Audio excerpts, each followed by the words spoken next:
चलिए चलिए तो गुड इवनिंग। आज हम लोग पढ़ेंगे बेटा न्यूटन ग्रेविटेशन, और ग्रेविटेशन का आज फर्स्ट पार्ट हम लोग डिस्कस करेंगे। और इसमें सबसे पहला बेसिक जो मोटा मोटी बात है जिससे क्वेश्चन एराइज होते हैं, इसमें ज्यादातर क्वेश्चन आपको आएगा एसेलरेशन ड्यू टू ग्रेविटी, है ना, और या एस्केप वेलोसिटी या सैटेलाइट। यानी ये ग्रेविटेशन के मेन टॉपिक्स है जिनसे क्वेश्चन ज्यादा हमको एग्जाम में देखने को मिलेगा। आज हम लोग न्यूटन लॉ ऑफ ग्रेविटेशन में लोग डिस्कस करेंगे। एक्चुअली आपको पता है कहानी के न्यूटन ने वो पेड़ के नीचे खड़ा था, एक एप्पल जो है आके गिरता है, तो देन वो सर्च किया कि भाई वाई एप्पल फॉलिंग डाउनवर्ड्स, और उसने इजाद किया that is known as gravitation, and that's why they have given the law of gravitation. और उन्होंने कहा कि इस यूनिवर्स की जितनी भी मासेस है, इस यूनिवर्स की, यानी इस यूनिवर्स की जितनी भी मासेस है, वो एक दूसरे को आपस में क्या कर रही है, अट्रैक्ट कर रही है कुछ ना कुछ फोर्स से। यानी अगर इस यूनिवर्स में दो मासेस है, मान लीजिए बेटा कि एक मास मेरा ये है,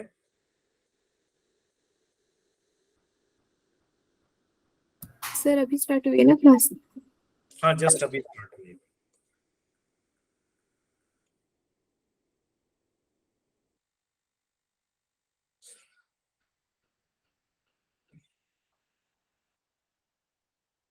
ठीक है, तो यहां पर जैसे हम कह रहे ग्रेविटेशन की बात करेंगे, तो न्यूटन्स ने कहा कि मान लीजिए कि दो मासेस है, एक मास ये क्या है, m1 है, और एक मास ये क्या है बेटा, m2 है।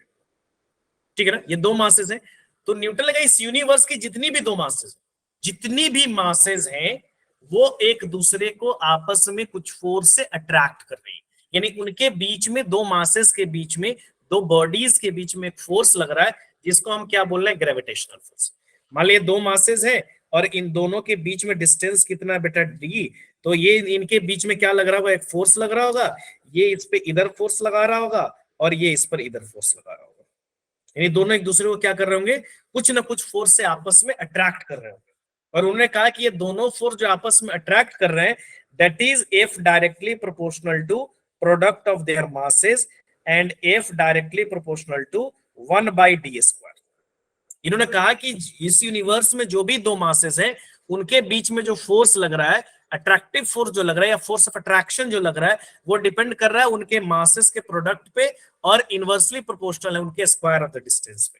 अगर इस दोनों को मैं मिला दूं तो मेरा क्या बन जाएगा, F directly proportional to m1 m2 by क्या हो जाएगा, d²। अब आपको पता है मैथमेटिकली कि अगर आप डायरेक्टली प्रोपोर्शनल हटाओगे तो आपको एक कांस्टेंट डालना पड़ेगा। तो यहां पर क्या हो जाएगा बेटा, F is equal to G m1 m2 by क्या हो जाएगा, ds। यानी इतना ग्रेविटेशनल फोर्स दो बॉडीज के बीच में लगता है। ठीक है ना, जहां पर जी क्या है, जी क्या है, ग्रेविटेशनल कांस्टेंट।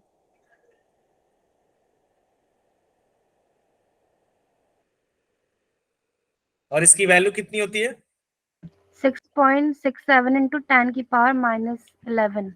11। यूनिट क्या हो जाएगा, आप यहां से यूनिट निकाल सकते हो, न्यूटन मीटर स्क्वायर पर केजी स्क्वायर। KG square. और यूनिट आ गया तो आप इसका डायमेंशन भी निकाल सकते हो। ये कांस्टेंट है और इसके डायमेंशन भी।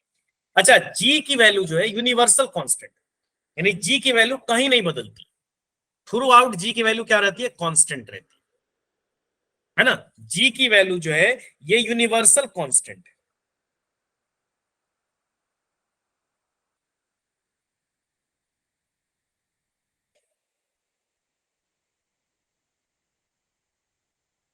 और does not depends upon medium.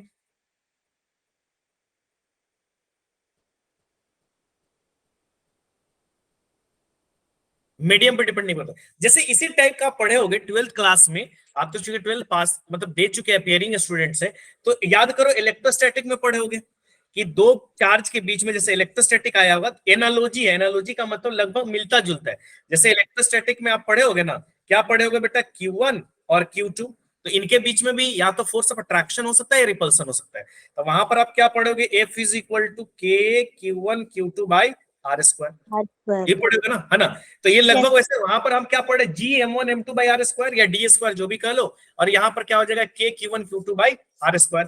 तो ये एनालॉजी का मतलब मिलता जुलता है। लेकिन यहाँ पर जो है ना, ये जो k है बेटा, ये मीडियम पे डिपेंड करता है ना। वैसे एयर या वैक्यूम में इस k की वैल्यू कितनी होती है, 9 × 10⁹ है ना, 9 × 10⁹ होती है ना, किसके लिए, एयर या वैक्यूम के लिए। बट ये मीडियम टू मीडियम क्या होती है, चेंज होती है। जैसे मान लो कोई और स्पेस आ गया, उनके बीच में वाटर आ गया, उनके बीच में ऑयल आ गया, उनके बीच में कोई और लिक्विड आ गया, उन दो चार्जेस के बीच में हम एयर ना रख के कोई और मीडियम रख दिए तो के की वैल्यू बदल जाएगी। लेकिन जी के साथ ऐसा नहीं है।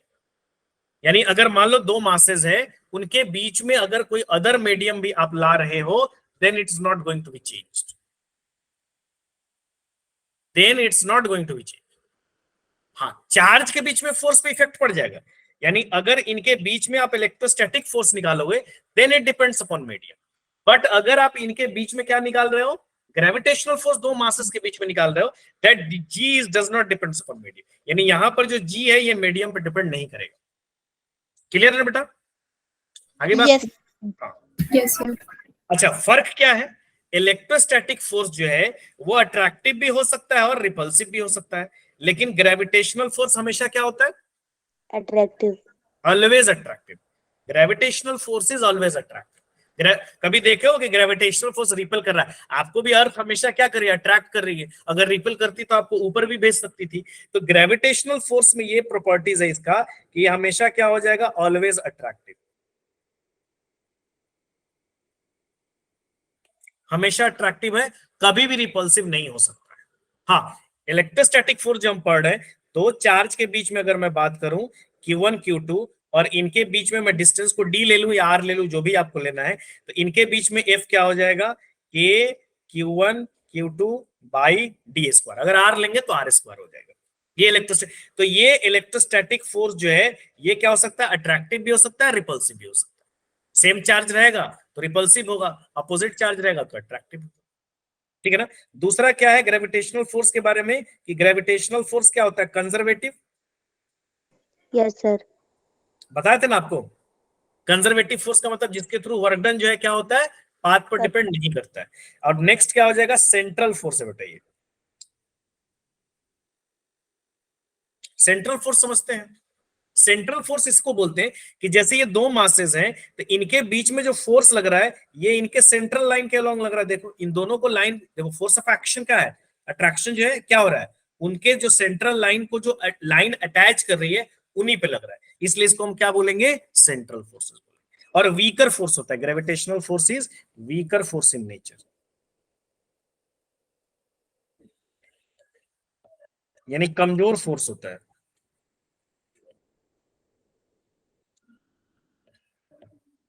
Does not depends upon medium, medium पे डिपेंड नहीं करेगा। ये मैं आपको पहले ही बता चुका हूं कि ये ग्रेविटेशनल फोर्स जो है ये मीडियम पे डिपेंड नहीं करेगा, लेकिन इलेक्ट्रोस्टैटिक फोर्स अगर रहेगा तो वो मीडियम पे डिपेंड करेगा। सर, बोलिए बेटा। अभी क्या बताया आपने, जो अट्रैक्टिव फोर्स के बाद? मैं कह रहा हूं कि ये ग्रेविटेशनल फोर्स जो है ये मीडियम पे डिपेंड नहीं करेगा, लेकिन इलेक्ट्रोस्टैटिक फोर्स जो है दो चार्ज के बीच में जो फोर्स है वो मीडियम पे डिपेंड करेगा। क्यों करेगा? क्योंकि यहां पर जो के की वैल्यू है ये मीडियम पे डिपेंड करेगा, यानी के की वैल्यू जो है वो डिपेंड अपॉन मीडियम। समझ गया बेटा? Yes sir. यहां पर लिखे हो ना F इज इक्वल टू जी, बहुत सारा कहीं ऐसा भी लिखा जा सकता है F is equal to minus G M1 M2 by D square, then आप इसको ऐसे भी लिख सकते हो, कोई प्रॉब्लम नहीं। माइनस मतलब अट्रैक्ट कर, डायरेक्शन यानी विद डायरेक्शन हो गया। तो अगर कहीं पर आप देखिए, नॉर्मली न्यूमेरिकल्स में जब आप सॉल्व करते हो तो G M1 M2 by R square या डी स्क्वायर जो भी आपको लेना है, मैं डी लिया हूं, अगर कहीं पे आर होगा तो आर स्क्वायर हो जाएगा, तो डी स्क्वायर हो जाएगा। माइनस भी कहीं लगा दिया, जी इक्वल टू माइनस का मतलब ये देख रहे हो ना, एक्चुअली क्या है ना, ये फोर्स डिस्टेंस का डायरेक्शन ऐसे लिया है, तो फोर्स तो आपके अट्रैक्टिव रहेगी, तो डिस्टेंस के क्या हो गया, अपोजिट हो गया, तो विद डायरेक्शन आप माइनस लिख सकते हो, कोई प्रॉब्लम नहीं है। क्लियर है आपका फंडे? Yes sir. ओके, अब यहां पर कह रहा है, क्वेश्चन देख लीजिए, कह रहा है if the distance between the two masses is doubled, मतलब अगर दो मास है दोनों के बीच में मैं डिस्टेंस को क्या कर दे रहा हूं, डबल कर दे रहा हूं, then gravitational force between them, उनके बीच में ग्रेविटेशनल फोर्स क्या होगा, क्या होना चाहिए सर हाफ हो जाएगा। हाफ हो जाएगा, पक्का?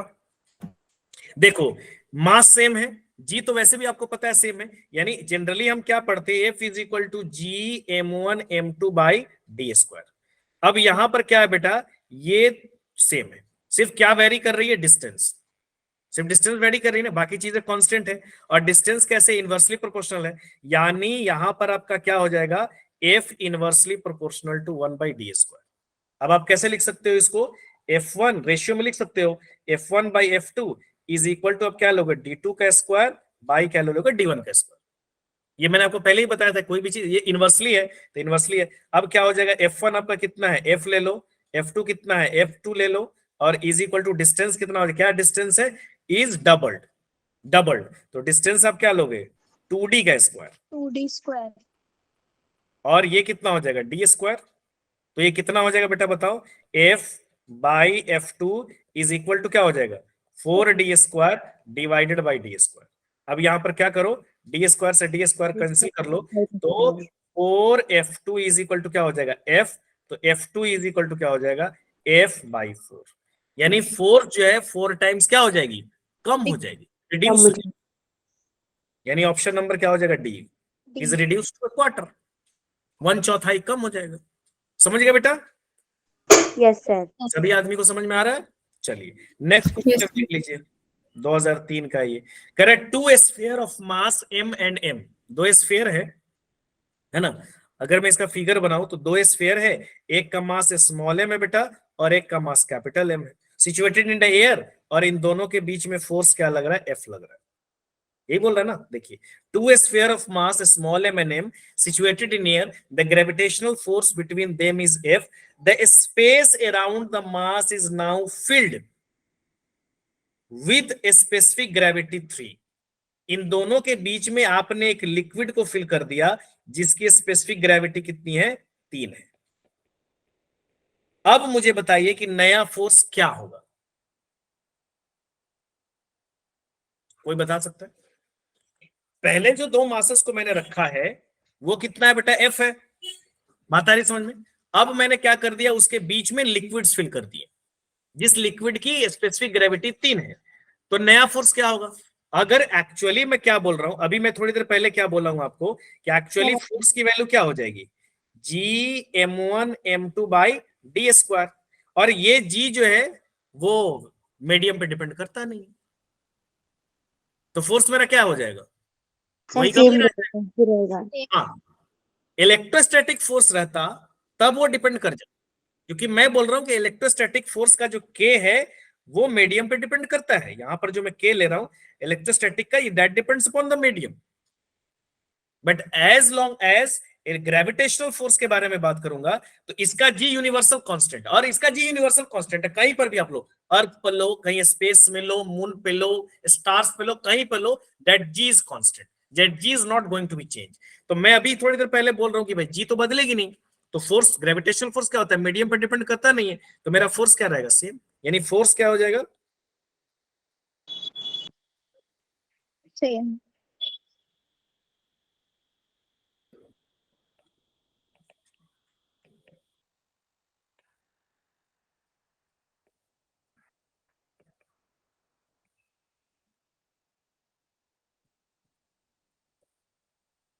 ग्रेविटेशनल फोर्स मीडियम पे डिपेंड नहीं करेगा, तो एफ जो पहले लग रहा था वही अभी भी लगेगा।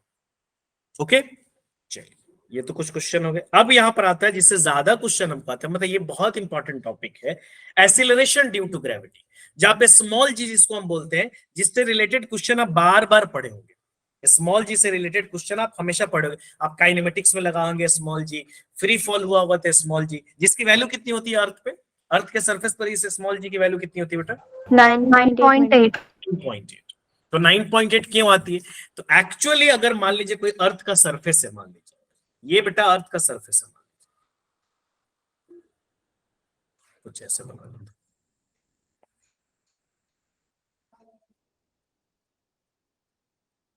ठीक है, ये मान लीजिए अर्थ का सरफेस है, और यहां पर मैं क्या कर रहा हूं कि ये इसका पॉइंट है और ये क्या बेटा इसका रेडियस है, और अर्थ का मास m है। तो कोई भी बॉडी है, मान लीजिए कोई स्मॉल सा बॉडी है, ठीक है ना, m मास का, तो इसको अर्थ क्या करेगी, इसका मास मान लीजिए m है, तो इसको अर्थ अट्रैक्ट करेगी ना, करेगी नहीं करेगी भाई, ऐसे खींचेगी ना, ग्रेविटेशनल फोर्स से खींचेगी, और अर्थ जब खींचेगी तो ये अर्थ की तरफ क्या होगा बेटा, अट्रैक्ट होगा, यानी उस पर फोर्स लगेगा। कुछ ना कुछ फोर्स लगेगा, उस फोर्स की वजह से, यानी ये फोर्स तो लगाएगा अर्थ, कुछ ना कुछ खींचेगा, और कितने से खींचेगा, दैट इज mg। क्योंकि किसी भी बॉडीज में जो वेट है that is due to gravitational force. अगर अभी ग्रेविटेशनल फोर्स को जीरो कर दिया जाए, अभी आपका वेट है ना कुछ वेट है, मेरा भी कुछ ना कुछ वेट है, आपका भी कुछ ना कुछ, इस वेट को जीरो कर दिया जाए, भैया ये वेट को जीरो करो, हटाओ। तो अगर वेट की वैल्यू आपने जीरो कर, सॉरी ग्रेविटेशनल फोर्स अगर आपने हटा दिया तो यू विल बी वेटलेस। जैसे आप स्पेस में चले जाते हो, अब स्पेस में जाओगे तो आपका वेट कितना हो जाएगा, जीरो। क्यों जीरो हो जाएगा, क्योंकि ग्रेविटी खींच रही थी आप। Your weight is due to the gravitational attraction between you and earth. या किसी और प्लैनेट पे, मून पे जाते हो, then still you have weight, हाँ कम हो जाएगी लेकिन रहेगा। क्यों, क्योंकि मून का सरफेस आपको अट्रैक्ट किया। तो स्मॉल जी ऐसे ही डेवलप होता है ना। तो स्मॉल जी की जो वैल्यू होती है, small G is equal to होता है बेटा G M by R square. समझ रहे हो कि नहीं समझ रहे हो आप लोग? जी ग्रेविटेशनल कांस्टेंट, एम यहां पर क्या है, मास ऑफ अर्थ,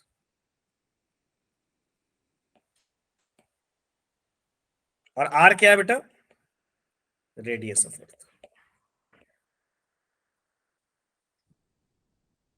यानी कोई बॉडी पर जो जी लग रहा है, अच्छा जी कैसे निकाल रहे हो, जीएम बाई आर स्क्वायर, ये अर्थ के लिए। किसी और प्लेनेट पर अगर आप निकालना है तो उस प्लेनेट का मास, उस प्लेनेट का रेडियस।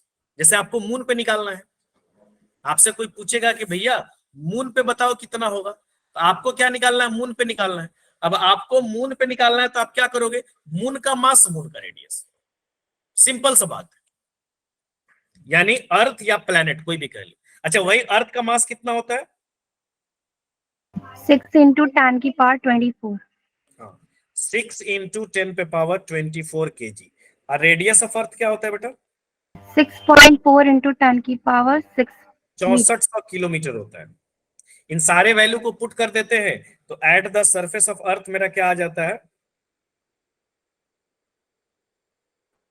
जी की वैल्यू जो आती है वो मेरी 9.8 मीटर पर सेकेंड आती है। अच्छा एक और चीज इसमें याद रखने वाली बात है कि मैं जो जी निकाल रहा हूं, अच्छा जी किस पे डिपेंड कर रहा है बताओ जरा, स्मॉल जी किस पे डिपेंड कर रहा है मेरे को जरा बताओ। सर रेडियस पे। रेडियस पर, और किस पे डिपेंड कर रहा है, किसके रेडियस पर, अर्थ के रेडियस पर, और अर्थ के किसके मास पर, अर्थ के मास पर। या किसी और प्लेनेट पे जाओगे तो उस प्लेनेट का रेडियस, उस प्लेनेट का मास। यानी सिंपल सा फंडा यहाँ ये है कि बॉडीज के मास पर डिपेंड नहीं कर रहा है। देखो ये बॉडीज का मास स्मॉल एम है ना, इसके देखो ये एम आ रहा है क्या, स्मॉल एम आ रहा है क्या जी के एक्सप्रेशन में, बताओ मुझे। No sir. जी के एक्सप्रेशन में स्मॉल एम आ रहा है क्या, नहीं आ रहा है। इसका मतलब कि बॉडी के मास पर मेरा acceleration due to gravity depend नहीं करेगा। अब बात भी सही है, अभी तो मैं लिख रहा हूं कि अर्थ के सरफेस पर एक्सेलरेशन 9.8 है। अब चाहे 1 केजी का मास ड्रॉप करोगे तो भी 9.8 लगेगा, चाहे आप 75 केजी का मास ड्रॉप करोगे तो भी 9.8 लगेगा, चाहे आप 100 केजी का मास ड्रॉप करोगे तो भी 9.8। बॉडी के मास पर acceleration due to gravity depend नहीं कर रहा है। यानी it does not depends upon mass of the body, it depends upon mass of the earth या और रेडियस ऑफ द अर्थ, या it depends upon mass of the planet और radius of the planet. यानी जिस planet पर आप निकालो, आप यूनिवर्स में किसी का भी निकाल सकते हो, जिसका भी आपको जी निकालना है उसका मास, उसका रेडियस, ठीक है ना। तो ये में मोस्ट इंपॉर्टेंट आपको क्या रखनी है, बात याद रखनी है कि बॉडी के मास पर डिपेंड नहीं करता है। अच्छा अगर मैं ये क्या आ गया, G equal to G M by R square आ गया। अगर मैं डेंसिटी के टर्म्स में लिखूं तो आपको एक बात पता है ना, डेंसिटी इज इक्वल टू क्या होता है बेटा बताओ, डेंसिटी इज इक्वल टू क्या होता है, मास बाई। अगर मैं इस जी के एक्सप्रेशन को डेंसिटी के टर्म्स में लिख दूं, हो सकता है कि मेरे को मास न दे के मेरे को डेंसिटी दे दे भाई, मे भी मास दिया रहेगा, मे भी रेडियस दिया रहेगा, मे भी आपको मास न दे के आपको डेंसिटी दे दे। तो actually density is equal to, तो रो इज इक्वल टू क्या हो जाएगा बताओ, रो इज इक्वल टू क्या हो जाएगा, मास बाई वॉल्यूम कितना हो जाएगा अर्थ का, बताओ जरा, अर्थ का वॉल्यूम कितना हो जाएगा बेटा, 4.3 pi R cube. 4/3 pi R cube. Sphere है ना, अर्थ एक स्फीयर है, स्फीयर का वॉल्यूम यानी डेंसिटी इज इक्वल टू क्या हो जाएगा, mass by volume 4/3 pi R cube. तो मास इज इक्वल टू क्या हो जाएगा बेटा बताओ, डेंसिटी इंटू 4/3 पाई आर। यानी क्या हुआ यहां पर बताओ। अब यहां पर एक्सप्रेशन में रख दूंगा अगर G is equal to, G is equal to क्या है, जी एम, एम की जगह मैं क्या लिख सकता हूँ, rho into 4/3 pi R cube into क्या है बेटा, आर स्क्वायर, यही है ना। Yes sir. अच्छा, पाई बाई 3 और क्यों, तो ऊपर जाएगा ना, सॉरी, 4/3 पाई आर क्यूब, यही है, रो इंटू 4 डिवाइडेड बाई क्या हो जाएगा बेटा, आर स्क्वायर, सही है ना, सही है ना। मास का ऊपर मैंने एक्सप्रेशन रख दिया 4/3 पाई आर क्यूब। अब ये आर से आर कट जाएगा, तो जी इज इक्वल टू मेरा क्या आ जाएगा, 4/3 जी रो पाई आर, यही है, यही है। Yes sir. ये मेरा किसके टर्म्स में आ गया, डेंसिटी के टर्म्स में। तो सिंपली सी आप बात कर सकते हो कि एसिलरेशन ड्यू टू ग्रेविटी किस पे डिपेंड करेगा, मास पर डिपेंड करेगा, रेडियस पर डिपेंड करेगा और डेंसिटी पर डिपेंड करेगा, उस प्लेनेट का, उस प्लेनेट का जिस प्लेनेट पे आप निकाल रहे हो। It does not depends upon mass of the body, जिस बॉडी को आप ड्रॉप कर रहे हो उस पर डिपेंड नहीं करेगा। यानी सिंपली मैं यहां पे लिख सकता हूं एक्सीलरेशन ड्यू टू ग्रेविटी किस पे डिपेंड कर रहा है, depends on mass, radius and density of planet. अगर प्लैनेट का किसी का निकाल लो तो प्लैनेट, या क्या हो जाएगा, earth. It is independent of mass, shape and density of the body. Body का कोई हिसाब किताब ही नहीं है। कोई भी बॉडी किसी भी शेप का हो, अर्थ के सरफेस पे गिरा रहो 9.8 ही लगेगा, सीधा सा बात, उस पर डिपेंड नहीं करेगा। हाँ बताइए, किसी को कोई डाउट था, नहीं ना। अच्छा, मैं चलिए यहां तक तो समझ में आ गया बेटा, किसी को कोई प्रॉब्लम यहां तक नहीं ना। No sir. अब यहां के बाद आगे बढ़ते हैं। तो एक्चुअली यहां पर क्या, variation of acceleration due to gravity due to the shape of earth. Earth के शेप की वजह से एक्सीलरेशन ड्यू टू ग्रेविटी में क्या आ रहा है, वेरिएशन आ रहा है। वेरिएशन का मतलब चेंजिंग। अब ये क्यों आ रहा है, इस पर डिस्कस करेंगे। एक्चुअली क्या होता है, एक मिनट, एक पेज ऐड करने दीजिए मुझे।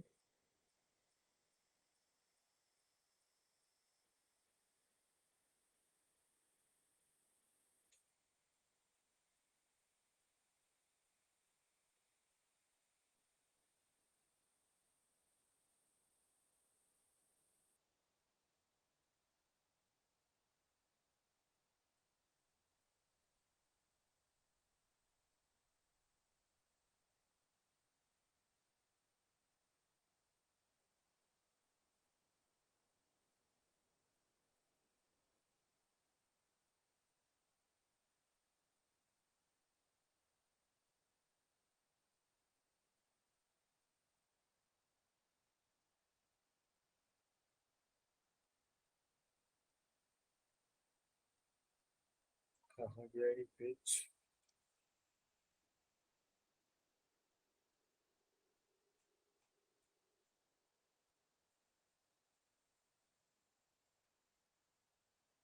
ठीक है। अब यहां पे देख लीजिए। अब यहां पर मैं बोल रहा हूं कि एक्सेलरेशन ड्यू टू ग्रेविटी जो है, ये शेप की वजह से भी डिपेंड करता है। एक्चुअली मैंने रेडियस जो लिया वो मीन रेडियस लिया। आपको पता है कि एक्चुअली क्या है ना, कि अर्थ, मैं क्या पढ़ रहा हूं, मैंने एक अर्थ का शेप लिया हुआ है। अब शेप कैसा लिया हुआ है, कुछ स्फेरिकल शेप लिया हुआ है मैंने। तो मैं बोल रहा हूं कि ये अर्थ का रेडियस है बेटा, और ये क्या है, उसका उसका मास है, ये सेंटर है, ठीक है ना। तो यहां पर मैं जी इज इक्वल टू क्या पढ़ रहा हूं, GM/R²। बट आपको एक्चुअली पता है कि अर्थ का जो शेप है कुछ ऐसा है, ऐसा ही है ना बेटा, कुछ इलिप्टिकल शेप का। तो इलिप्टिकल शेप का है, तो इलिप्टिकल शेप की अगर मैं बात करूंगा तो ये क्या होगा, रेडियस ऑफ इक्वेटर, और ये क्या हो जाएगा, रेडियस ऑफ पोल। यानी ये वाली जो मेरी वैल्यूज है, ये वाली जो वैल्यू है मेरी, ये क्या हो जाएगी, RE हो जाएगी, रेडियस ऑफ इक्वेटर हो जाएगी अगर मैं इक्वेटर पर निकालूंगा। और यहां पर अगर मैं निकालूंगा तो ये क्या हो जाएगा, रेडियस ऑफ पोल हो जाएगा। तो अगर मैं इस A पॉइंट पर निकालूं या B पॉइंट पर निकालूं, तो अगर मैं G निकालूं, G एट इक्वेटर, यानी अगर मैं इक्वेटर पे निकालू यानी जी निकालू तो वो क्या हो जाएगा बेटा, G I R E square equator के, यानी यहां पर अगर मैं रहूंगा तो ये रेडियस लूंगा, लेकिन मैं अगर पोल पे आ जाऊंगा तो जीपी इज इक्वल टू आपको क्या रखना पड़ेगा, जीएम बाई आरपी का स्क्वायर। मेरी बात समझ में क्या बोल रहा हूं। एक्चुअली फुल्ली अगर स्फेरिकल शेप का अर्थ होता, जैसे यहां मैंने कंसीडर किया तो यहां मैं मीन रेडियस मान रहा हूं, but actually it's not happening. Actually the shape of earth is Oval. तो ओवल शेप की वजह से क्या हो रहा है, रेडियस का फर्क आ जा रहा है, यानी जितना रेडियस आपको इस पोजीशन पर मिलेगा उतना रेडियस आपको इस पोजीशन पर नहीं मिलेगा। लगभग 22 किलोमीटर का डिफरेंस होता है, लगभग, यानी 22 किलोमीटर जो है इक्वेटर पे बड़ा होता है। तो मैं अगर इक्वेटर पे आऊंगा तो मेरे को ये डालना पड़ेगा, बात समझ में आ रही को नहीं, और पोल पे जाऊंगा तो मेरे को ये वो डालना पड़ेगा। यानी अगर मैं आ जाऊं यहां पर, सिंपली मैं बात करूं, मैंने एक एक्स्ट्रा पेज ऐड किया, पेज घट रहा था, तो यहां पर अगर मैं बात करूं तो यहां पर मैं क्या करूंगा, जी, तो जी इज इक्वल टू क्या हो जाएगा बेटा, GM by are E square, और जीपी इज इक्वल टू मैं क्या बोल रहा हूं बेटा, जीएम बाई आरपी स्क्वायर। ये क्या है, जी क्या है, जी एट इक्वेटर, यानी जी क्या है एट इक्वेटर, और जीपी क्या है एट पोल। अब मेरे को एक बात बताओ आप लोग कि कौन बड़ा है, इक्वेटर पे बड़ा है कि पोल पे बड़ा है, आर किसका बड़ा है, सर इक्वेटर। इक्वेटर वाली आर बड़ी है यस ना। सर। यानी आपको यहां पर दिख रहा है, यानी आर ई जो है वो ग्रेटर है किसके वजह से, आरपी के वजह से। अब देखो जीएम तो दोनों में फिक्स है, जी और एम फिक्स है, नीचे वाले वैल्यू का डिफरेंस आ रहा है, और डिफरेंस क्या हो रहा है, that is due to shape of the earth. Earth की शेप क्या है, अलग अलग। अब मेरे को बताओ कि कौन सी जी बड़ी होगी, सर जीपी। जीपी बड़ी होगी, जीपी क्यों, बड़ी होगी सर। नीचे जिसकी वैल्यू छोटी होगी उसका रिजल्ट ज्यादा आएगा। यस जब सर। आर ई बड़ा है तो इसका मतलब क्या हो जाएगा मेरा, जीपी ग्रेटर देन जीई, यानी जितना जी मेरा पोल पर होगा उससे कम मेरा किस पर होगा, इक्वेटर। इक्वेटर पे। इसलिए अगर मैं इक्वेटर से पोल की तरफ बढ़ता जाऊं, मान लो मैं चलता जाऊं, यहां पे रहूं, यहां पे रहूं, यहां पे रहूं, यहां पे रहूं, तो जी में क्या फर्क पड़ेगा। अगर मैं इक्वेटर से पोल की तरफ मूव करूं तो जी पे क्या फर्क पड़ेगा, सर बढ़ जाएगी जी। सर बढ़ ग्रेविटी जाएगी, जी इंक्रीज विल होगी। इंक्रीज, क्योंकि जैसे जैसे आप बढ़ते जाओगे वैसे वैसे डिस्टेंस क्या होती जाएगी, कम होती जाएगी। तो कम होती मैं, जाएगी। ये क्वेश्चन आता है, अगर मैं इक्वेटर से पोल की तरफ मूव करूंगा तो मेरी जी क्या होगी, इंक्रीज। इंक्रीज होगी। लेकिन अगर उल्टा रहे, अगर आपको पोल से इक्वेटर की तरफ आओ तो डिक्रीज होगी। या वेट के लिए आपको पूछ, अच्छा वेट इज इक्वल टू समझते हो ना बेटा, वेट इज इक्वल टू क्या होता है, एम जी। तो अगर जी बढ़ेगा, मास तो कांस्टेंट है, आपको ही पता है कि मास की वैल्यू क्या होती है, कांस्टेंट होती है, मास is not changeable, mass constant. अब मास कांस्टेंट है बेटा, अब मास कांस्टेंट है, आपको जी क्या करना है, इंक्रीज करना है, सॉरी वेट पर। तो आपसे कोई पूछ सकता है कि अगर मैं इक्वेटर से पोल की तरफ बढ़ूं तो वेट पर क्या फर्क पड़ेगा, कोई बता सकता है। सर इंक्रीज हो जाएगा। इंक्रीज हो जाएगा, क्योंकि वेट इक्वल टू क्या हो जाएगा, डब्ल्यू इज इक्वल टू क्या होता है बेटा, M G. W is equal to M G, M तो कांस्टेंट है, जी बढ़ेगा तो वेट बढ़ जाएगी। तो कभी कभी क्वेश्चन जी ना पूछ के वेट पे पूछ सकता है कि अगर मैं मास से इक्वेटर की तरफ, सॉरी इक्वेटर से पोल की तरफ बढ़ूं तो हमारे बॉडी की वेट पर क्या फर्क पड़ेगा, वही मेरा वेट बढ़ेगा। अगर मैं इक्वेटर से पोल से इक्वेटर की तरफ आऊंगा तो मेरी जी घटेगी, मेरा वेट क्या हो जाएगा, कम हो जाएगा। क्लियर है यहां तक, कोई डाउट नो सर। नहीं। No sir. अब है बेटा हाइट की वजह से, हाइट का मतलब ये है कि जैसे जैसे, एक तो सरफेस हो गया अर्थ के सरफेस पर, तो अर्थ के सरफेस पर अगर आप होंगे तो आपकी जी की वैल्यू सबसे ज्यादा होगी, और सरफेस पर भी सबसे ज्यादा कहां होगी, इक्वेटर पर होगी, सॉरी इक्वेटर बोलो, सॉरी सॉरी पोल पे होगी। सरफेस में भी दो है, सरफेस इक्वेटर भी है और सरफेस, अगर हम जनरल बात करें, माने हम अगर एक फुल्ली स्फेरिकल शेप अर्थ का मान ले तो मेरे को सरफेस पे सबसे ज्यादा मिलेगा, यानी हाइट के साथ, हाइट बोल सकते हैं एल्टीट्यूड। हाइट या एल्टीट्यूड का मतलब ये हो गया कि ये मान लीजिए बेटा अर्थ है ना, और ये इसका क्या है, ये क्या है इसका रेडियस, ठीक है ना। अब इसका रेडियस जो है ये आर, अब मैं कुछ दूर इससे जा रहा हूं, अर्थ के सरफेस से मैं बढ़ रहा हूं, बढ़ रहा हूं, बढ़ रहा हूं, बढ़ रहा हूं, बढ़ रहा हूं, इस पॉइंट पर मैं आ गया, यानी यहां पर कुछ पॉइंट मान लो आप ए मान लो, और यहाँ पे पॉइंट बी मान लो, और लगभग मैं कह सकता हूं कि यहां से मैं h डिस्टेंस आगे आ गया।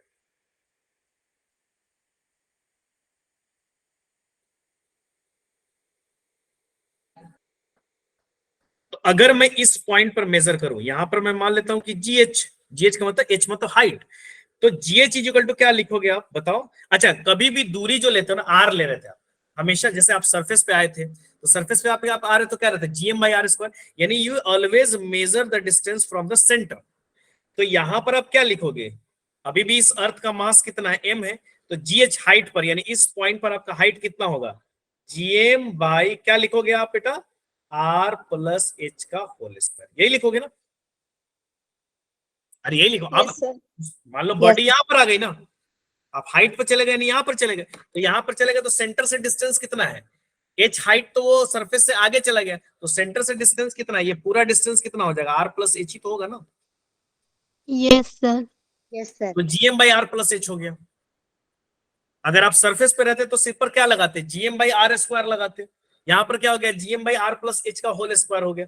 अब मेरे को एक बात बताओ, अच्छा आप इसको ऐसे भी लिख सकते हो ना, ये तो एक फॉर्मूला आ ही गया, तो इसमें कोई डाउट नहीं है। अरे यार,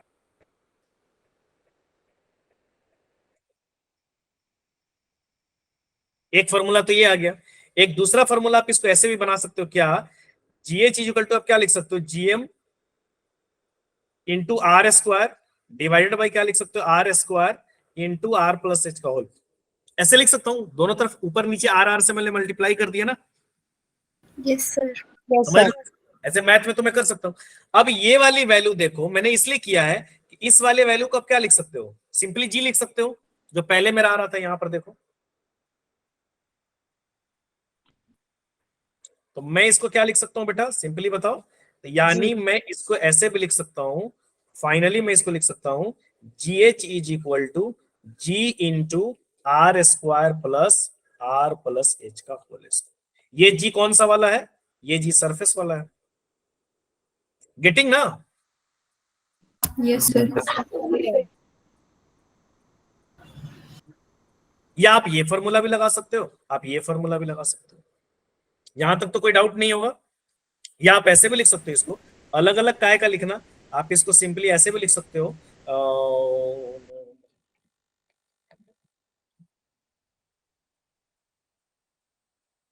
ऐसे भी लिख सकता हूं ना, दोनों पे स्क्वायर है, लिख सकता हूं नहीं लिख सकता हूं। यस। अच्छा अच्छा, एक बात बताइए, हाइट पे अब हम अगर जा रहे हैं हम, मतलब हाइट के साथ अगर मैं बढ़ रहा हूं, तो मेरे जी पर क्या फर्क पड़ रहा है, कम है कि ज्यादा हो रहा है पहले के रिस्पेक्ट में। जैसे मैं यहां पर था, ए पर मान लो मैं रहता, ए पर रहता, तो जीएम बाई आर स्क्वायर लगता। अगर मैं सरफेस पर होता, अर्थ का ये सरफेस है, अगर मैं सरफेस पे होता तो मेरी जी कितनी लगती, जीएम बाई आर स्क्वायर लगती।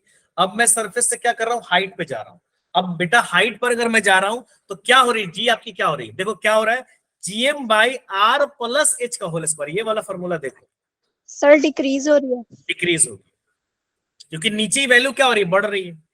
इसका मतलब कि अगर आप जितने ज्यादा हाइट पर जाते जाओगे, उतने आपको जी क्या होता जाएगा, डिक्रीज होता जाएगा। जैसे एक पर्सन, मान लो ऐसे मैं क्वेश्चन पूछूं कि अगर एक पर्सन खड़ा है नीचे और मैं खड़ा हूं माउंट एवरेस्ट पर, तो किस पर जी ज्यादा लग रहा होगा,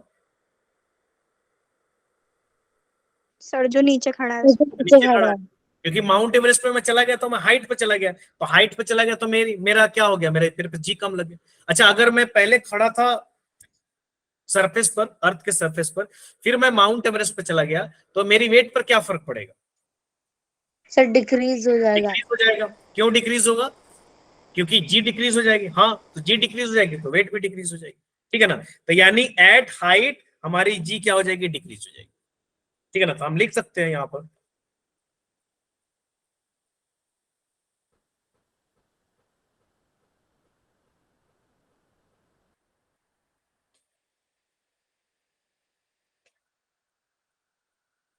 क्लियर है। अच्छा, एक और यहाँ पर कंसेप्ट आता है, ये कभी कभी लगता है, जनरली आपका यही फॉर्मूला लगेगा, ये वाला फॉर्मूला, यानी इस फॉर्मूले को आप ज्यादा याद रखोगे, क्योंकि ज्यादातर क्वेश्चन में आपका ये फॉर्मूला लगेगा। लेकिन कभी कभी क्या होता है ना, तो एक सिचुएशनल है, यानी ये एक सिचुएशनल है। सिचुएशनल क्या है बेटा, कि अगर आपकी हाइट रेडियस से बहुत छोटी है, जैसे 1 किलोमीटर, 2 किलोमीटर, 5 किलोमीटर, तो ये रेडियस से तो बहुत छोटा हो गया ना। रेडियस कितना है, 6400 किलोमीटर। अब 6400 किलोमीटर के, यानी हाइट बहुत छोटी का मतलब लगभग लगभग सरफेस के पास ही है।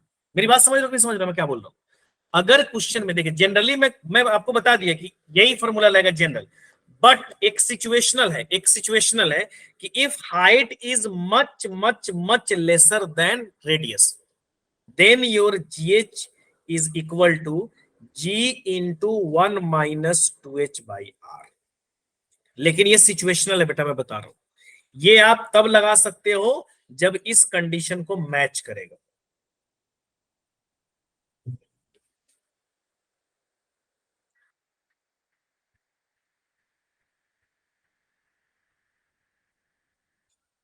यानी इस कंडीशन को अगर मैच करेगा तब ये फॉर्मूला मेरे को लगाना है। जैसे मैं कहूं आपको, मैं क्वेश्चन दूं कि एक बॉडी है, वो जितना अर्थ का रेडियस है उस रेडियस के आधा, रेडियस के आधा जो है हम ऊपर चले गए, यानी हाइट कितना हो गया, R/2। ऐसा क्वेश्चन होगा ना कि भाई मैं अर्थ के सरफेस से, अर्थ का जो रेडियस है उसके हाफ डिस्टेंस में ऊपर चला गया, तो जी कितना मतलब वेरी कर जाएगा, या नया जी क्या होगा। तो यहां पर कौन सा फॉर्मूला लगाओगे, ये वाला लगेगा कि ये वाला लगेगा, ये वाला लगेगा कि ये वाला लगेगा? सर ऊपर वाला। ऊपर वाला लगेगा। क्यों? क्योंकि आधा है, ये छोटा नहीं है। ये कब लगेगा, जब आपकी एच की वैल्यू बहुत बहुत बहुत बहुत बहुत कम है। जैसे मैं दूं 2 किलोमीटर, अब 6400 के रेस्पेक्ट में 2 किलोमीटर तो बहुत छोटा हो गया।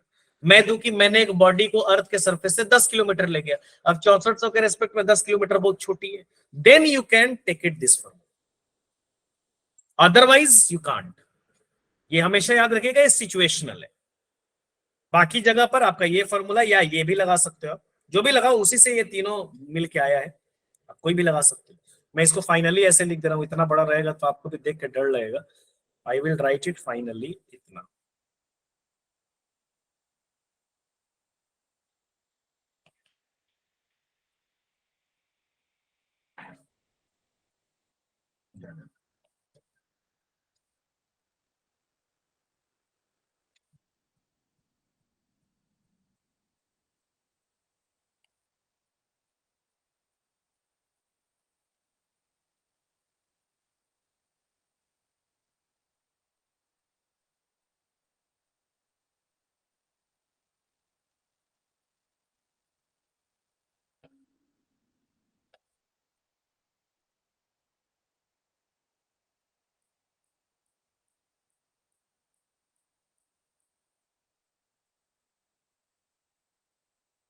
ठीक है, अब जी एक्सीलरेशन ड्यू टू ग्रेविटी, ये कब लगाना है आपको, जब बॉडी पर डेप्थ के साथ, हाइट के साथ भी हमारा जी क्या हो रहा है, कम हो रहा है। अब variation of acceleration due to gravity with depth, गहराई के साथ, यानी अंदर अब हम चले जा रहे हैं, अंदर जा रहे हैं तब, एक तो मैंने देखा सरफेस पर, एक मैं देख रहा हूं ऊपर, और एक मैं देख रहा हूं कहां पे बेटा, गहराई नीचे। ठीक है ना, तो ये डेप्थ पे मैं आ रहा हूं, अब मैं आ रहा हूं डेप्थ पर। ये मेरा क्या हो गया, अर्थ हो गया, ये मेरा क्या हो गया, सेंटर हो गया, और ये मेरा क्या हो गया, रेडियस। अब मैं मान लीजिए कि यहां पर आ गया, ये पूरा तो मेरा आर है, बट मैं नीचे थोड़ा आ गया, कितना डेप्थ दी, डेप्थ यानी यहां से मैं इस पॉइंट पर आ गया, पहले ये सरफेस पर था, मैं इस पॉइंट पर आ गया, यानी डेप्थ पर आ गया। तो डेप्थ पर अगर मैं आऊं तो जीडी, जीडी का मतलब डेप्थ, तो gd is equal to formula मेरा हो जाएगा जी, जी क्या है, सरफेस वाला जी, GM/R² into 1 minus D/R। D क्या है, डेप्थ, जितना डेप्थ आप आए, आर क्या है, रेडियस। अब एक बात बताओ, यहाँ जी टी समझ रहे हो, जी डी, यहां मैं एच लिख रहा हूं, हाइट के लिए मैं एच लिख रहा हूं, और जीडी में लिख रहा हूं डेप्थ के लिए, डी फॉर डेप्थ। अगर आप डेप्थ में जा रहे हो, डेप्थ का मतलब अगर आप गहराई में जा रहे हो, तो मेरा जी इंटू 1 में, जी क्या है, सरफेस पर, जीएम बाई, यानी सरफेस के रिस्पेक्ट में 1/d-r। ये स्मॉल जी जो आपका है वो सरफेस वाला है। अब मेरे को यहां पर एक बात बताओ बेटा कि यहां पर जब आप डेप्थ में जा रहे हो तो जी कम हो रही है कि ज्यादा हो रही है? सर ज्यादा। ज्यादा क्यों हो रही है? सर डिस्टेंस कम हो रहा है। डिस्टेंस कम कहाँ हो रहा है? तो डिस्टेंस कम हो रहा था, मास भी तो कम हो रहा है। अगर आप डिस्टेंस को घटा रहे हो तो मान लो आप इतना दूर पे आ गए तो मास भी तो अब आपको इतना ही रखना पड़ेगा ना। अब पूरे अर्थ का मास थोड़ी ले लोगे आप। सर जब ऊपर जा रहे हैं तो ग्रेविटेशनल फोर्स कम हो रहा है, तो नीचे जाने पे तो ज्यादा ही होगा ना। क्यों ज्यादा? मतलब आप लॉजिक क्या है ज्यादा होने का? लॉजिक क्या मैं पूछ रहा हूँ आपसे। कांस्टेंट, अतुल बोल रहे हैं कांस्टेंट। मतलब आपको क्यों लग रहा है ज्यादा होगा? अगर आपको लग रहा है कि सर डिस्टेंस कम हो रही है तो ठीक है, आप अगर हाइट पे जा रहे थे तो अर्थ का पूरा मास ले रहे थे ना। लेकिन अगर आप डेप्थ में, मान लो आप यहां पर आ गए तो अब तो आप इतना ही मास लोगे ना। अब तो इतना ही मास रिस्पॉन्सिबल है ना भाई। ये मास तो आपको हटाना पड़ेगा। समझ रहे हो कि नहीं समझ रहे मैं क्या बोल रहा हूँ? Yes sir. मान लो आप इसको ऐसे समझ लो, इसमें कंफ्यूजन हो रहा है तो ऐसे समझ लीजिए। अगर ये अर्थ है, अब मान लीजिए आप यहां पर होते तो पूरा मास इज रिस्पॉन्सिबल टू। अगर आप हाइट पर होते देन ऑलरेडी अर्थ का पूरा मास रिस्पॉन्सिबल है। लेकिन अगर आप यहां पर आ गए तो अब तो इतना ही मास रिस्पॉन्सिबल होगा ना, यही पार्ट रिस्पॉन्सिबल है ना। अब ये तो आपके बाहर चला गया। अब ये वाला पार्ट तो हटाना पड़ेगा। यानी ये जो मैं इसको रेड से कर लूं, यानी इतना पार्ट तो आपको हटाना पड़ेगा।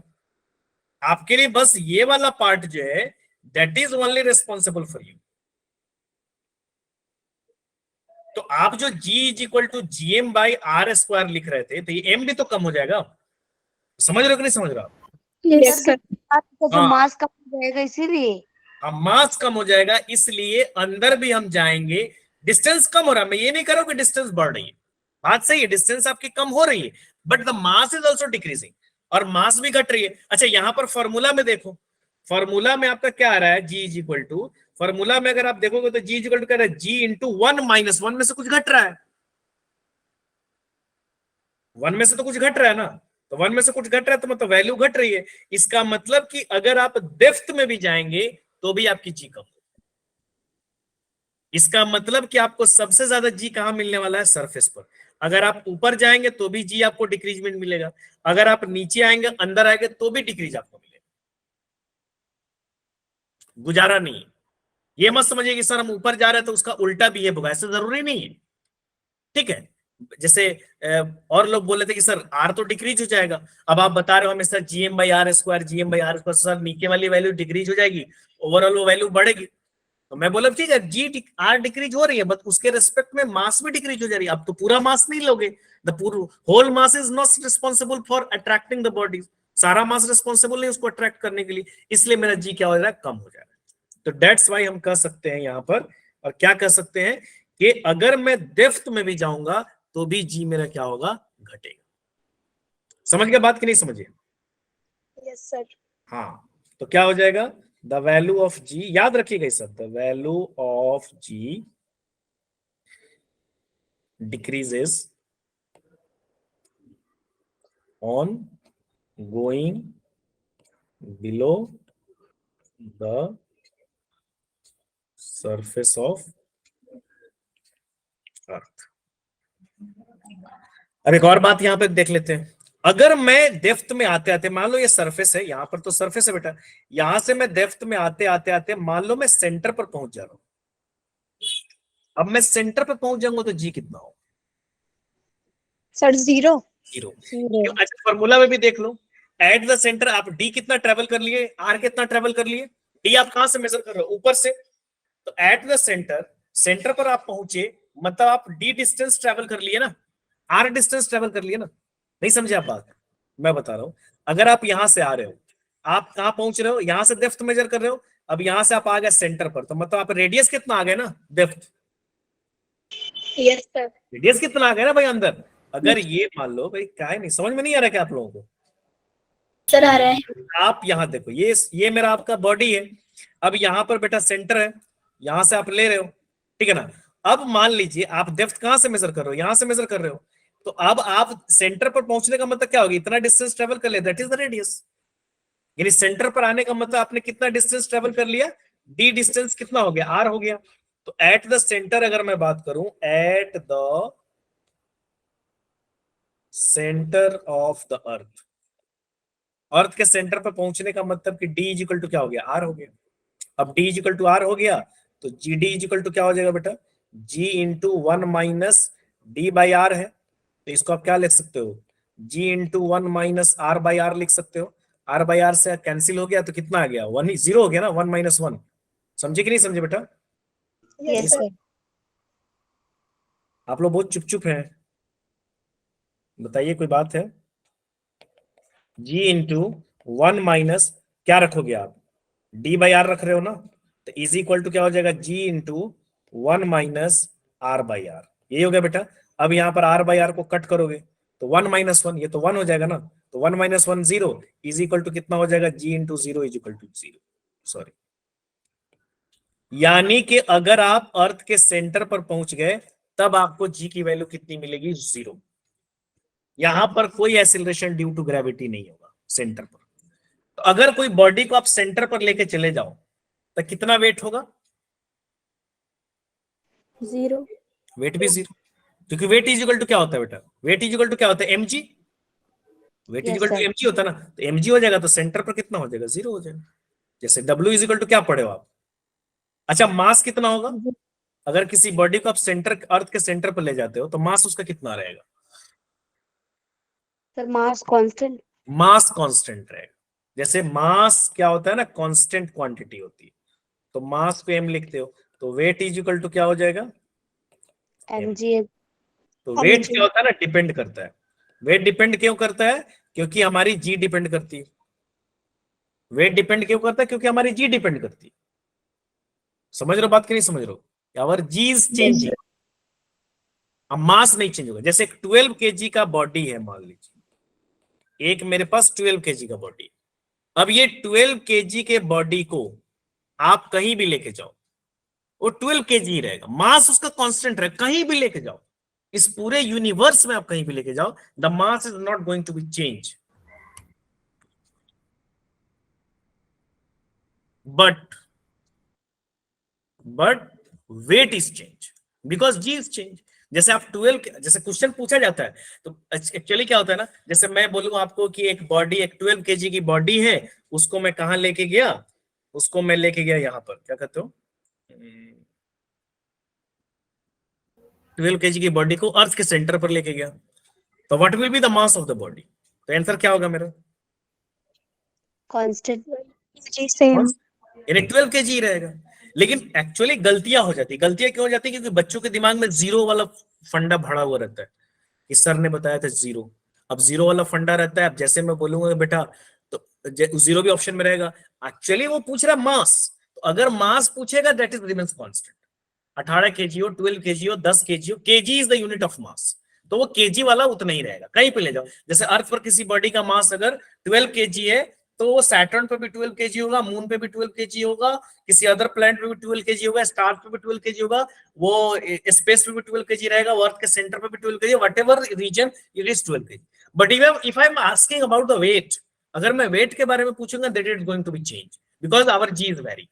अब अर्थ पे जो जी है mg से आप वेट बनाने के लिए तो mg करोगे, तो अर्थ पे जी कुछ और होगा, मून पे जी कुछ और होगा, सैटर्न पे जी कुछ और होगा, सन पे जी कुछ और होगा, स्पेस में जी कुछ और होगा, अर्थ के सेंटर पे जी कुछ और है, तो that weight is your weight will be varies but your mass is not going to vary. ठीक है, समझ गए?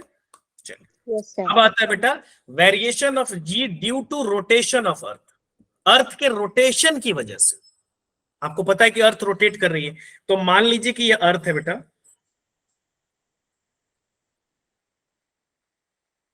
ये अर्थ है, ठीक है ना। अब यहां पर ये क्या है, ये इसका सेंटर है और ये क्या इसका रेडियस है। अब ये अर्थ क्या हो रहा है बेटा, रोटेट कर रहा है, कितने के वेलोसिटी से, ओमेगा की वेलोसिटी से अर्थ रोटेट कर रहा है। ठीक है, तो एक्चुअली अर्थ में एक वैल्यू होती है और उस वैल्यू को हम बोलते हैं क्या बोलते हैं उसको, लैटिट्यूड। जैसे लैटिट्यूड एक एंगल होता है, एक्चुअली इसको मैं थोड़ा समझा रहा हूं, समझिएगा। एक्चुअली मैं इस पॉइंट पे हूं, मान लो इस पॉइंट पे, ये पॉइंट पर, तो ये मेरा क्या है बेटा, इक्वेटोरियल लाइन है, ये वाला इक्वेटोरियल लाइन हुआ ना। तो ये इक्वेटोरियल लाइन और ये जो पॉइंट मैंने लिया है, ये जो इक्वेटोरियल लाइन और सेंटर के साथ जो एंगल बना रहा है, इसी को हम लोग लैटिट्यूड बोलेंगे। बात समझ में आ रही कि नहीं आ रही? जैसे यहां पर अगर आप आओगे तो ये एंगल हो जाएगा, समझ रहे हो ना मैं? यानी अर्थ का इक्वेटोरियल लाइन और वो लाइन जो अर्थ के सेंटर के साथ बना रहा है, उसी को हम लोग क्या बोलेंगे बेटा? लैटिट्यूड बोलेंगे। यानी ये अगर इस पॉइंट पर है तो यहां स्ट्रेट लाइन खींचो, और ये इक्वेटोरियल लाइन और सेंटर के यानी यहां पर जो एंगल बना रहा है, that is lambda. Lambda is known as latitude.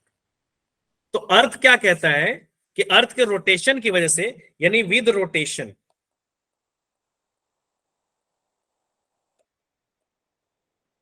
जी कैसे वेरी कर रहा है?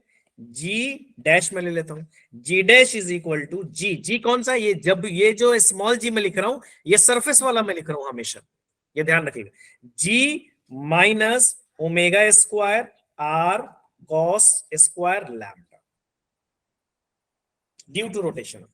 अब मुझे एक बात बताओ बेटा, आप लोग बताओ कि अगर रोटेशन की वजह से मेरे जी पर क्या फर्क पड़ रहा है? कम हो रहा है कि ज्यादा हो रहा है?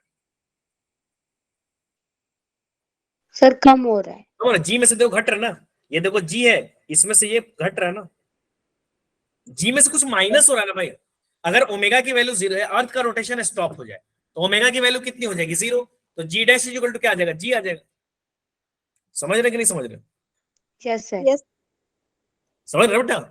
तो ड्यू टू रोटेशन ऑल्सो आपकी अर्थ की वैल्यू क्या हो रही है? डिक्रीज।